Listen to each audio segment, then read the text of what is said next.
นอนเจาะเงาเจาะโคนต้นมักซิดาสิแก้ไขเนาะได้ดีเนาะหลายคนที่เริ่มปลูกต้นฝรั่งหรือว่าต้นมักซิดานี่หากก็เป็นมือใหม่เนาะยังบ่มีวิธีรับมือเนาะมื้อนี้สิพาพี่น้องไปเบิ่งนํกันก่อนสิไปเบิ่งก็อย่าลืมฝากกดไลค์กดแชร์เพื่อเป็นกำลังใจในการเฮ็ดคลิปของวงนำเด้อทุกคนไปเบิ่งวิธีนํกันเลยหลังจากที่ผสมยาฆ่าบ้งลงไปแล้วก็สิเอาน้ำใส่เนาะทุกคนน้ำก็สิประมาณนี้เนาะเพราะว่าข่อยฆ่าไปส่วนหนึ่งแล้ว นี่ผสมลงไปแบบนี้เนาะค่อยขาดไปส่วนหนึ่งแล้วก็ได้ผลเนาะอันนี้ได้ผล100%แล้วบ่ต้องตกใจเด้อถ้าทุกคนรักษาทันต้นหมักสีดาเขาจะบ่โทรมบ่ตายเนาะอันนี้สูตรนี้ได้ผล100%เนาะนี่และหลังจากที่เราผสมแล้วนี่ผสมขุ่นๆก็ได้เนาะทุกคนเนาะเพราะว่าเอาอย่ามันบ่ตายเราก็ผสมขุ่นๆไปเลยเนาะถ้าไปที่มียาฆ่าแมลงเนาะยาฆ่าปลวกก็สามารถฉีดอัดเข้าไปแบบนั้นก็สะดวกสบายอีกแบบหนึ่งเนาะแต่ว่าอยู่ส่วนข่อยสะดวกแบบนี้เนาะเพราะว่ายาเขาก็มีอยู่แล้วนี่เอาสลิงเนาะสลิงดูดเลยดูดแบบนี้นะไปซักใส่ต้นหมักซีดาน้ำกันเลยอยู่ส่วนวงจะใส่เป็นยาขานอนตัวนี้เนาะนี่สำหรับไพทีโบมียาขานอนก็สามารถเอาเขาเรียกว่าใบก้อนนะทุกคนนะหรือว่าสเปรย์ที่ขาปวกขาแมลงนะสีดอัดเข้าไปในเหงาในโคนมันทีมีนอนเจาะได้เนาะแต่สำหรับอยู่ส่วนข่อยกามีนี้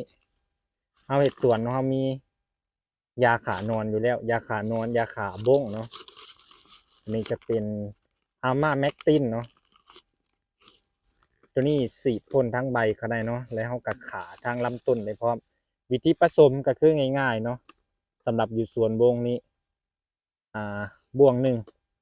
ประมาณบ่วงหนึ่งเนาะบ่วงหนึ่งนี่เขาสามารถผสมน้ำได้ถึง20 ลิตรเลยเนาะเขาผสม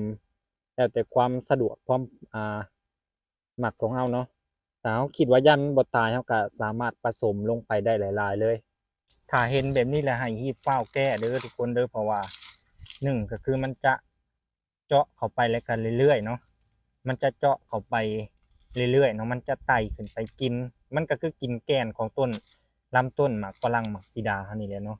ถ้าเฮาปะมันไว้นี่มันต้นหมากซีดาเขาจะตายเนาะนี้ขั้นตอนทำอิฐเขาก็จะมาเบิ่งฮูการไปของมันก่อนเนาะนี่หลังจากที่เฮาได้ฮูแล้วนี่สลิงยาที่เขาเกี่ยมไว้เนาะนี่สีดเข้าไปเลยง่ายๆเนาะทุกคนได้ผลดี100%ลดนี่สีดอัดเข้าไปลดนี่สีดบลายก็ได้ดอกเพราะว่าเขามาเปิดทูมันเนาะเขามาเปิดทูมันแล้วมันก็สิบ้งหรือว่านอนนะมันจะออกมาอัดทูมันเนาะแล้วมันก็ได้กินน้ำยานี่มันก็ตุยไปแล้วนี่เห็นบ่แก้ได้100%เลยเนาะเขาอัดไว้ก็ได้นี่อัดไว้แบบนี้เนาะทุกคนนี้เฝ้าแก้ไขเด้อสำหรับสวนไผ่ตีเห็นเนาะเห็นขวยบ้งแบบนี้นี่ขวยบ้งแบบนี้เลยหรือว่าส่วนไผ่ที่มันกัดยอดแบบนี้เขาสามารถหักยอดมันถิ่มในกระขาตัวบ้งได้เลยเนาะเพราะว่าถ้าเขาบอกขานี่มันจะลุกลามเข้ามาพี่ก็คือถึงขั้นอันตรายแล้วเนาะต้นหมักซีดาเขาจะโทรมและก็ตายได้เด้อ